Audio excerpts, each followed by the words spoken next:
Hello everyone, welcome to This Day. It is Saturday, it's May 3rd, but you knew it was Saturday because here I am at the desk as always. I'm gonna do a quick public service announcement before we get to what's on the show today. Okay guys, I want you guys to listen, sons, husbands, next Sunday, Mother's Day, I'm giving you the warning right now. No excuses, make the reservations, get the flowers, get the candies, get the presents. Don't do it last minute. Don't be running into the CVS getting that card Sunday morning before brunch.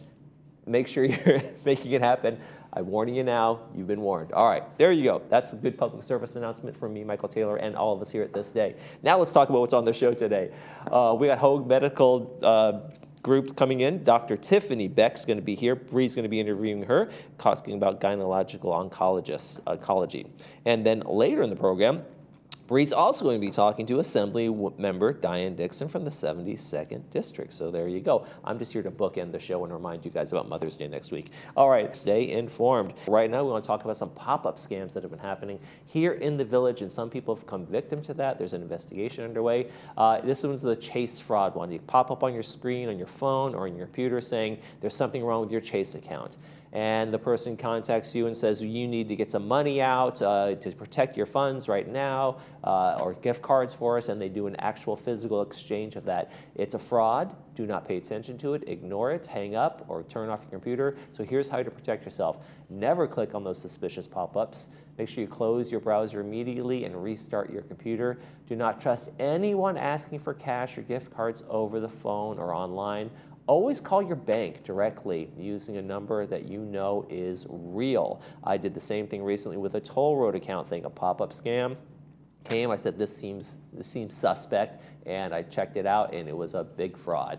Always make sure you call your bank directly, use the phone number you know, and report any suspicious contact to security services here in the village or the Orange County Sheriff's Department, and they'll take it from there. All right, now let's take a check on our weather, and we got some nice cool temperatures for this weekend in store for us. We are gonna warm up finally a little bit on Tuesday and Wednesday, but for now we got the clouds usually in the morning, might be sticking around all day, but we might have some clearing in the afternoon a little bit. Mostly cloudy mornings, and then maybe partial clearing in the afternoon for us this weekend. We'll get to partly cloudy and even sunny by Wednesday. There you go.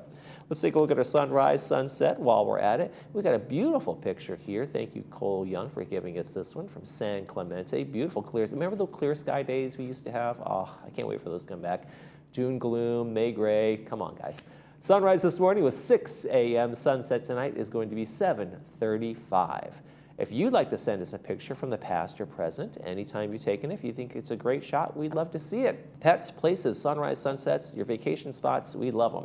Email us, lagunawoodsvillagetv@gmail.com. Make sure you include your name, where you took the picture, make sure it's horizontal, and we will use it in our sunrise, sunset segment.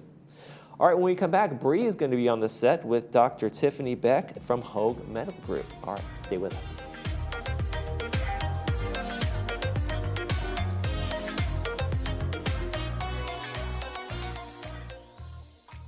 Ladies and gentlemen, please take your seats.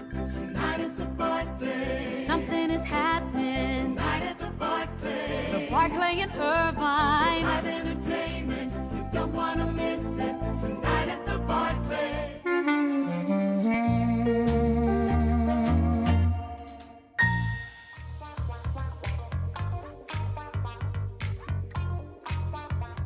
And welcome back to the show. Joining us now is Dr. Beck, a leading expert in gynecological oncology and robotic surgery, who's at the forefront in advancing care and research for women with cancer. Dr. Beck, thank you so much for joining us. Thank you for having me. I appreciate you coming to the show. What you have to talk about is so important for women, and I think they're going to really value the information. I'm so happy to be here. Thank you for having me today. Thank you. It's been a while since you were here. Yes. Tell us about your role at Hoag. So I'm a GYN oncologist, or gyn-onc, at Hoag. We are a specialty of surgeons who also provide chemotherapy for our patients. And we have a full spectrum. I'm one of 6. I have 5 amazing partners. And our job is to take care of women with cancer as well as complex surgical needs. So the majority of our work is caring for women with cancer, but we also take care of women with benign disorders who need complex surgeries through small incision approaches. And that's our sort of robotic expertise at Hoag as well. And that the robotics is making surgeries so much safer? It's making the recoveries much easier for patients and really lets us do a lot with less impact on patients, getting them back to their lives a lot faster. Okay. So what would you like women to know about the GYN cancer program at Hoag? Yeah, I think one of the most important things to know about our program is how comprehensive we are. At the Hoag Family Cancer Institute, we have so many colleagues that help us take care of our patients. So, we work to do the surgery and the chemotherapy, but we do that with a team of people, including nurse navigators, social workers, and Hoag has really done a great job of taking a whole person approach. We have a Hoag for Her Women's Wellness Center where our cancer patients can receive therapies like acupuncture and guided meditation, oncology massage, and then I also work very closely with our medical oncology colleagues who work with us in our breast and ovarian cancer program to make sure that we're taking care of sort of the whole woman. Right, yes, yeah, not just bits and pieces here and there. So what are the common things that you would like women to be aware of and ways to screen? Yeah, absolutely. So, I think everyone knows that they're supposed to get their mammograms and that you're supposed to get your colonoscopies. But I think outside of that, a lot of women think that once they're done having kids, that they're sort of done going to the gynecologist and that they don't need to worry about that anymore. But there's still, total health care that needs to occur. And so I think one of the most common things that people don't realize, especially in the perimenopause or postmenopausal area, is that things like abnormal bleeding always deserve an evaluation. Things that are different or changing in your abdomen or pelvis that have been going on for several weeks and you can't explain. The normal things to treat things like constipation aren't helping you. They deserve an evaluation. So someone should see their gynecologist or their primary care doctor to figure out, is this normal or is this something that needs to be evaluated to make sure that they're safe? Otherwise, is it true that they can go every other year, every couple of years, in between appointments? It depends on what we're trying to evaluate. When it comes to things like pap smears, for instance, that is an area where we've actually made a lot of advances. It's gotten so complex that doctors actually have an app for that now to try to help us decide when does a person need to come back, what's their risk of developing a cervical cancer within a certain amount of time. And there are some people who say that, we can stop doing pap smears at a certain age, although in oncology we do see that cervical cancers tend to occur in women in their 30s and 40s, and then a second spike actually occurs in postmenopausal women. And so, it's really important if people are having something going on that they get evaluated, that just because you're done having kids doesn't mean that your pelvic health is not important and need to be checked on. Right, absolutely. So you have current research ongoing, current research always being done. What are some of the clinical trials that you're working on? Oh, we have so many. So at the Hoag Family Cancer Institute, I checked yesterday because this is a constantly changing number. We're always working to bring the latest and greatest science to Hoag. And as of yesterday, we had 110 trials open in the cancer space. Wow. And I think I have about 13 of those in the GYN space or women's cancer space. Some of those trials overlap, meaning they include both women and men. But we have everything from first in man, early science, really exciting and novel approaches to treating cancers to phase 3 studies where we've developed something that's really interesting and now we're trying to compare it to the standard of care to see how best to use it in the general population. So we have such a broad spectrum of things that we're offering. We've had some really great new leadership come to the Cancer Center that's really helping us continue to move the needle forward and treating cancers and doing research at Hoag. It seems like Hoag is at the forefront of a lot of different areas. I feel that way. I feel very, very blessed to work there because all of my colleagues are passionate about what we do, and all of us are trying to constantly do better. And I think that's how you move the science forward and how you continue to get better and better outcomes for your patients. Yeah.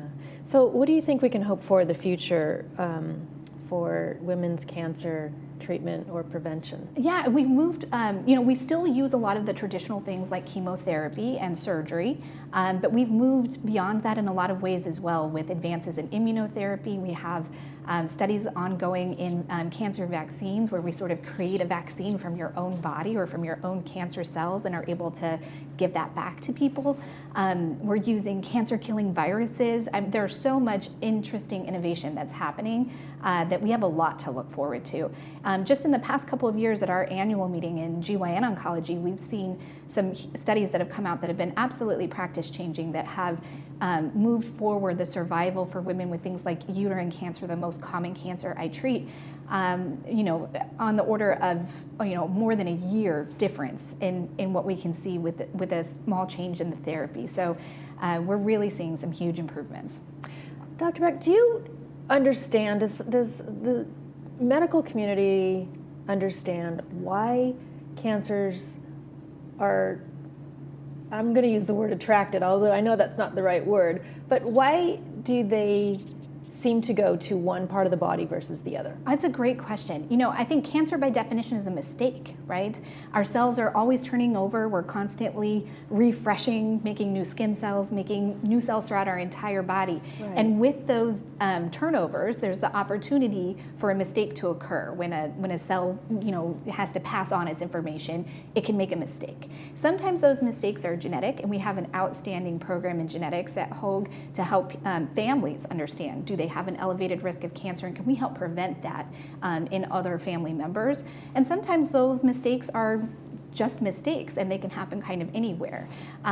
Sometimes those mistakes could happen because of an environmental exposure and a vulnerability. Mm-hmm. I think because there's such a broad spectrum of how cancer can develop, it's really important to realize that there's not one answer to all the different types of cancer. It's important that we really take an individualized approach to each person and to each disease. That's why it seems like the ongoing scientific community is trying to find a cure. Yes, absolutely. Because it is so mysterious, right? And throughout your time period of being in your position, have you seen either an increase or a decline in the numbers that are coming in? Yeah, the public health data is really valuable to us there. And so we've seen that certain cancers are on the rise. For instance, endometrial cancer, again, the most common cancer in GYN oncology, and that number has been going up. The number one symptom of endometrial cancer is bleeding after menopause. So, and it's usually not painful. It's usually not anything else. It might just be a little couple of spots or, something that people notice on the toilet paper and think, oh, that's nothing. But any bleeding after menopause is not normal, always deserves an evaluation. Because we are seeing that one is going up. Mm-hmm. Wow, okay. So what makes Hoag different when it comes to cancer care? Yeah, we understand that people have choice. Here in Orange County, there are so many excellent physicians and competitive institutions. What I think makes Hoag special, and one of the reasons I'm so happy to be there, is that we provide really comprehensive care. I think a lot of people view Hoag as their place as their home for their primary care physician or their heart specialist. And I think when you have something scary happen like cancer, you want to, say, where can I go? Where am I going to get the best absolute treatment? And a lot of people don't know that we do research and that we have all of these things at Hoag, and that we can provide them that cutting edge care right with their other doctors and their teams. They don't have to leave their home to get that amazing comprehensive care.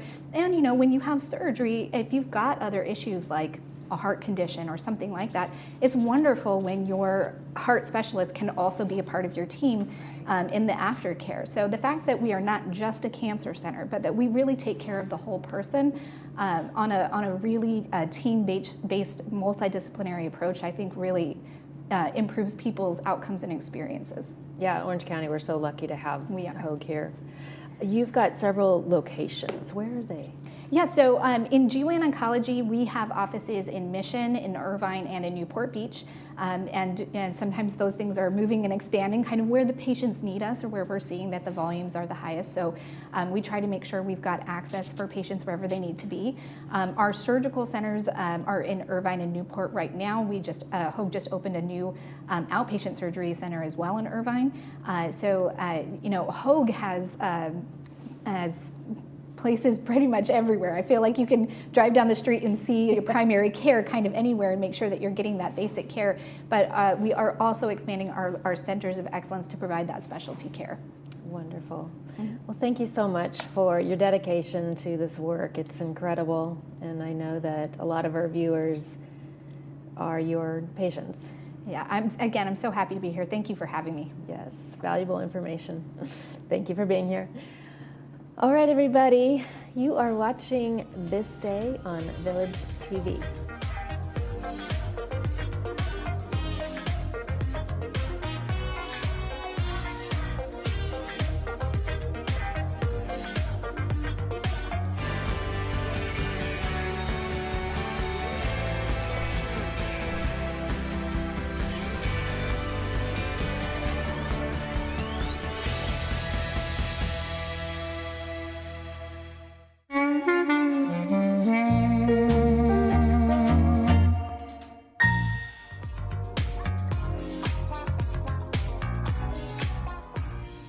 Welcome back to the show, everyone. We are excited to get an update from Sacramento, and no person better to tell us what's going on is Diane Dixon. Hello, Diane. Well, hello, Bree. It's so nice to be here again. I love coming to Laguna Woods. I love having these interviews.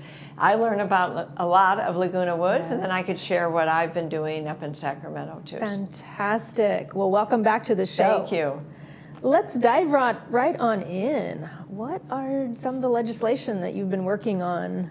Well, first lately? of all, there's a lot going on in Sacramento. This is April. I don't know when this is going to be broadcast. This is the middle of April, April 14th.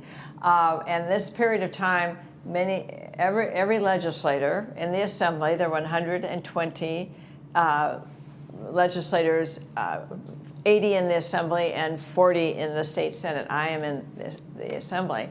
And everybody has a bill. Everybody wants to make a law. Too many, that's a whole other story. But that's last year, my first term, over 4,000 bills were introduced. You've got to be kidding. Of which maybe 1,200 went to the governor to sign, and he signed about 90% of them. Those are all new laws. Wow. We have too many laws. But anyway, that's a whole other story. And too many regulations. But my intent for being in Sacramento is to bring common sense and maybe fewer laws. But anyway, so I have a package of bills like everyone does, and so I'm very proud that in the last session, the last 2-year session, my first term, I had a total of 14 bills signed into law. So in order to get a bill through the Assembly and the Senate, you need to work across the aisle. I'm in the party that's the minority party, so there's not going to be anything I can pass without working across the aisle, which is great. So I enjoy working and having relationships with other members of the political spectrum, and then also in the Senate the same way. And so coming together, and those bills have gone to the governor in the last year and have signed into law. This year, I have a number of bills that I am excited about. Would you like me to tell you a few of them? I would love, I have a sneak peek about one. Well, go ahead. Which one is that? The Boots. Tell our viewers what the acronym is. Boots. Bridging Outstanding Opportunities with Tradeswomen Skills. Boots. And it's a wonderful opportunity for women of all ages, frankly, not just young women, to develop skills and be trained in construction trade skills as well as construction management. Mm-hmm. This all has evolved just to make sure we all have women participating all across the economy in many different jobs. A carpentry organization, the trade union, and they're the ones who told me about this program. And then they said that there was a young woman, Sarah Kiley, a Huntington Beach resident, and I think a high school student still, and she participated in the Boots program, and her name is Sarah Kiley. She came up to Sacramento with her parents, and none of her parents are in carpentry. Construction at all? No, they're doctors and other professionals. So good for her. So they're so proud of her. Her grandmother came, was so proud. And so I'm just delighted that I could give visibility to this program. Absolutely. And the importance of these kinds of skills is that job opportunities career opportunities. These jobs pay good wages. These are the jobs a lot of times are going away from California, manufacturing, building jobs, and they make good wages, and we want to protect those wages. And it takes a lot of courage. She says she was one of 2 women in these programs, and It's got to be intimidating to be in a it room is, and full she's of got to men. prove herself. It's like being in the military, Right. and she did. And now she's becoming an apprentice and looking for work, and hopefully she's finding it. I haven't heard the latest because she sure just she graduated. is. So it's really fabulous to return that's- those fundamental skills back to our young people. And those are the skills that AI is not going to be able to take That's over. right. That's right. So it's really fun. I was very proud to Absolutely. honor and recognize her. Oh, congratulations for that. Sure. So you recently named a Woman of the Year here in Laguna Yes. Woods, Rebecca Gilad. So proud. Well, let me just say I represent 8 cities in my district, Assembly District 72. And Laguna Woods is one of the 8. And I asked each city to nominate their outstanding women, in this case, because there are other kinds of awards, but this was the Women's History Month. And Rebecca was nominated, and I chose her. And I had a reception for all 8 women, and in my district office here in Newport Beach. And she came, and I met her, and to hear her talk about what she is doing is just heartwarming. Now she's with Community Bridge Builders here in Laguna Woods. She founded Community Bridge Builders, an organization which works to break down biases between various cultures that exist in the area through food, dance, and fashion. And she goes on, I'll tell you more about it. This group celebrates the idea of unity through the more we know about our neighbors, the less that animosity can flourish.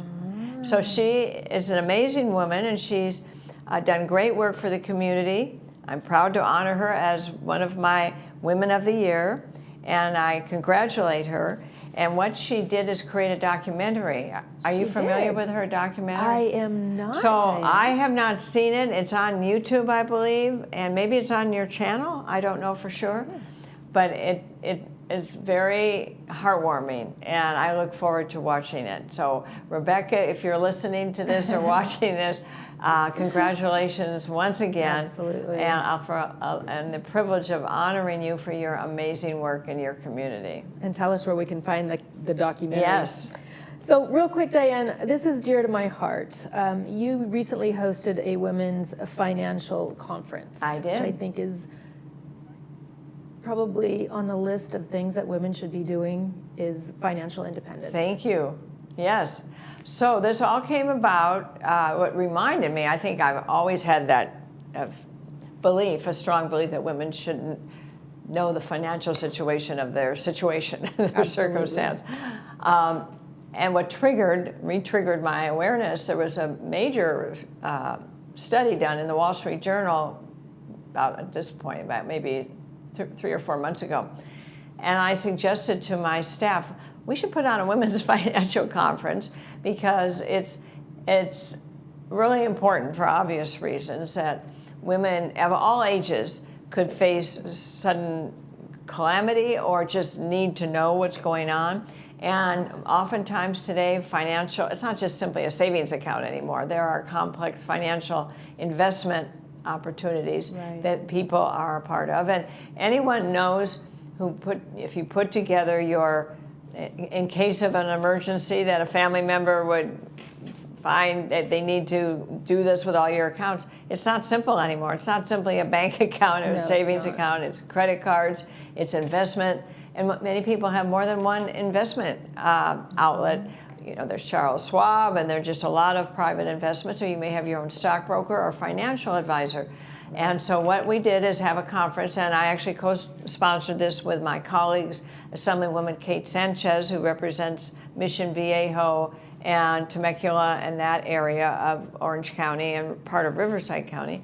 Assemblywoman Lori Davies, who represents Laguna Niguel and San Clemente and Dana Point and Point South. The 3 of us did it together and had a full house, had financial experts come. We're not the financial experts. We brought in people from credit unions, from banks, from investment firms, and they spoke all day long. This went on from 9 o'clock to the after lunch, and had working groups for women to ask questions and to prepare themselves in the event that they really, not only on an ongoing basis, need to know what's going on in their financial life, but if circumstances were to change, you need to know where things are. And just to prepare your, we all have go to find this file if something happens to me. It's pages long because life has become so complex. So I was Diane, because it's such an important topic, will you go on to do this annually? I would like to. There was such support for it and appreciation that we did it. And the more we do it, we'll just continue to probe and answer people's questions. Just how to know where to invest, when to sell, when to buy, who to trust.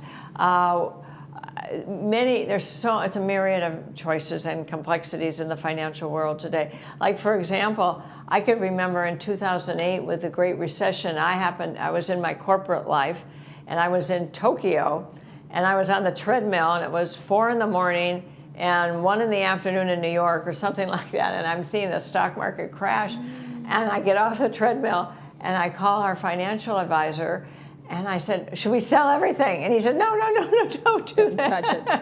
So I'm not here to give financial advice. It's just that sometimes it's important to take a deep breath and talk to an expert. Yes. And I am not an expert, and nor is my husband, frankly. So we rely on people who do this for a living and can offer some good, solid advice. So I do recommend that. Deal with experts. All right, Diane, from the 72nd District, Yes. Assembly Member Diane Dixon, thank you so much for being here today. Really enjoyed having you here. Bree, thank you. Anytime. There's so much to talk about, and I enjoy updating your listeners to what's going on in Sacramento, and I'll come back anytime. So thank you.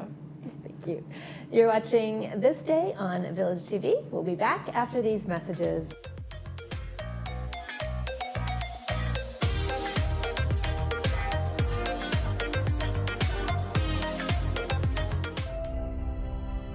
When it comes to life's most important medical challenges, where do you go? Welcome to the Hoag Institutes. Our top-ranked physicians are experts in diagnosing and treating the most complex medical conditions. Unparalleled expertise, world-class care, all within the Hoag Institutes, right here in OC.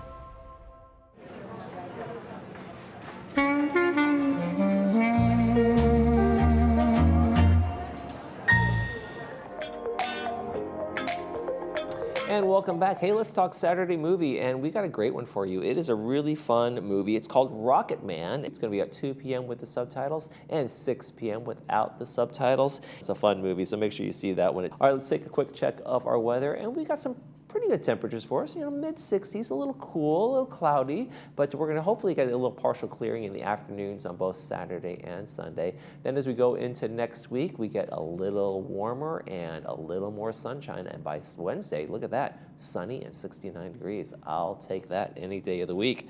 All right, folks, Monday on the program, Bree Cox Kennedy is going to be here, and we find out, get a good read on what the pub club's doing these days. Going to have an event coming up, as well as going to put a spotlight on mental health issues with the folks from the National Association for Mental Illness and talking about mental health awareness. So make sure to stay tuned for that one, some important topics for Monday. That's going to do it for this edition of This Day. I'm Michael Taylor. For all of us here at Village Television, we hope you make this day a great one.